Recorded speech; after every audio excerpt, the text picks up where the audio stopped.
Assalamualaikum warahmatullahi wabarakatuh. Saya Ikmal Hakim bin Muhammadin dan dari kumpulan saya Abdullah bin Muhammad, Abdul Rahman bin Muhammad dan Hakim Imam bin Hisham. Tajuk kumpulan kami ialah penceraian dan rujuk. Apakah maksud penceraian? Penceraian ialah perihal kejadian bercerai antara suami dan isteri. Perceraian bermaksud menamatkan hubungan perkahwinan sama ada dengan pilihan suami atau dengan keputusan kadi. Perceraian dari segi bahasa bermaksud berpisah. Dari segi istilah pula bermaksud kerutuhan hubungan perkahwinan, terputusnya hubungan suami dan isteri dengan asbab. Hadis meriwayatkan Nabi Muhammad SAW dalam sebuah hadis bersabda, tidak ada perkara yang halal dibenci oleh Allah selain daripada talak, dan mana-mana wanita yang meminta talak daripada suaminya tanpa sebab yang sepatutnya, maka haram ke atasnya bauan syurga. Terdapat jenis-jenis penceraian. Yang pertama, talak, melepaskan ikatan perkahwinan dengan menggunakan lafaz cerai, talak ta'i, farik atau seumpama oleh suami kepada isterinya.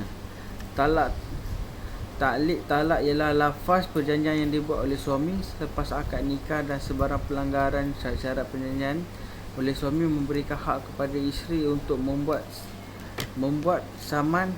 aduan dan menuntut haknya di mahkamah syariah.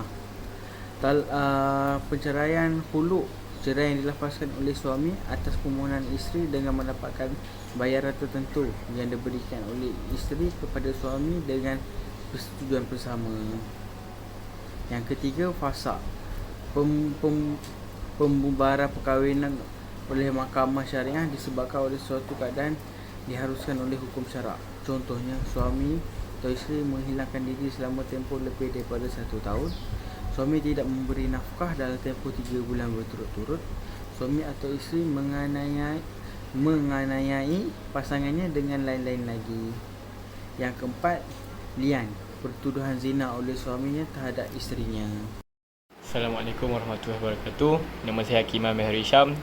Saya akan menerangkan tentang syarat penceraian, tuntutan semasa penceraian, nafkah isteri dan anak-anak, dan hikmah penceraian.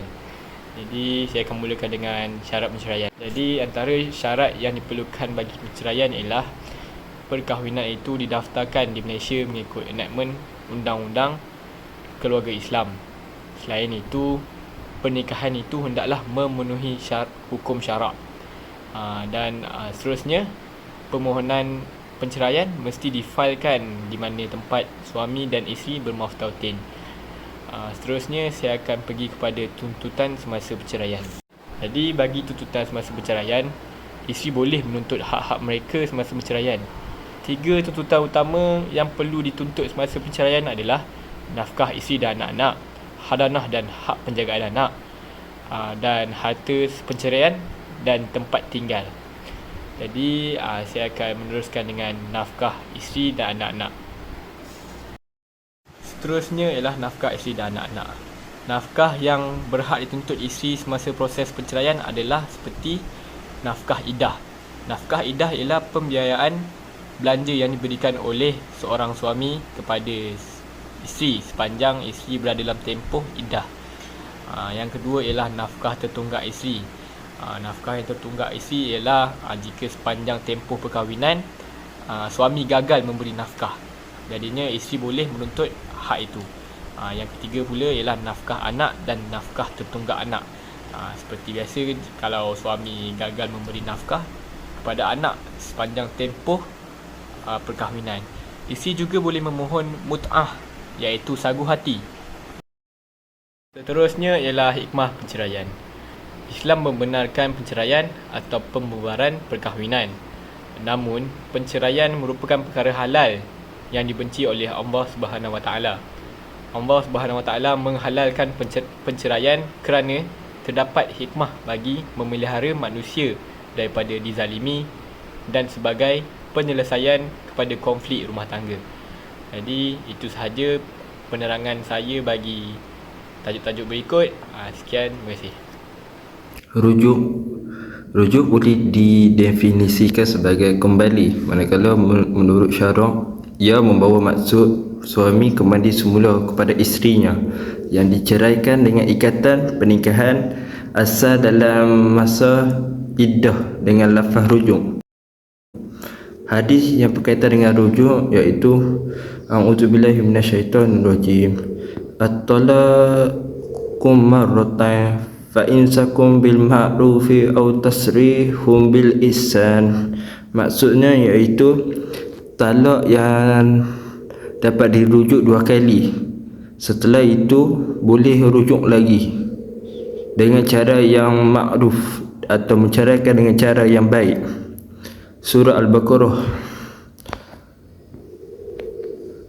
Uraian daripada maksud ayat ini ialah ayat di atas membawa pengertian bahawa Allah SWT memberi ruang dan hak kepada suami untuk merujuk isterinya setelah berlaku perceraian kali pertama dan kali kedua dengan jalan yang ditetapkan berdasarkan syarat-syarat tertentu sebagaimana isterinya masih dalam keadaan beriddah.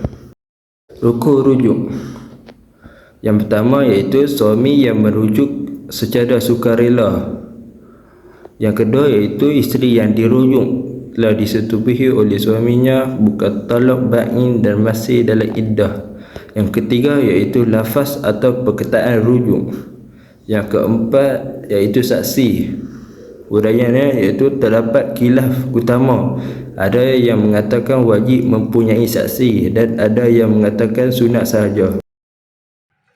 Jenis lafaz rujuk, lafaz soreh dan lafaz kinayah. Maksud lafaz soreh ialah lafaz yang terang dan jelas seperti kata suami. Contoh, saya kembali kepada isteri saya, atau kata suami, aku rujuk kepadamu. Dan lafaz kinayah iaitu lafaz yang menggunakan bahasa sindiran atau kiasan yang membawa maksud rujuk seperti kata suami. Contoh, saya pegang engkau masih isteri aku. Jika menggunakan lafaz kinayah, maka disyaratkan agar suami itu berniat untuk rujuk ketika melafazkan perkataan sindiran itu. Tempoh rujuk. Keadaan isteri yang diceraikan. Contoh seperti isteri yang masih berhaid dan tidak hamil, tempoh rujuk baginya ialah hingga tamat 3 kali suci. Yang kedua, isteri yang hamil, tempoh rujuk baginya hingga bersalin atau keguguran. Yang ketiga, isteri yang belum berhaid atau putus haid, tempoh rujuk baginya 3 bulan dalam bulan hijrah, bulan Islam lah.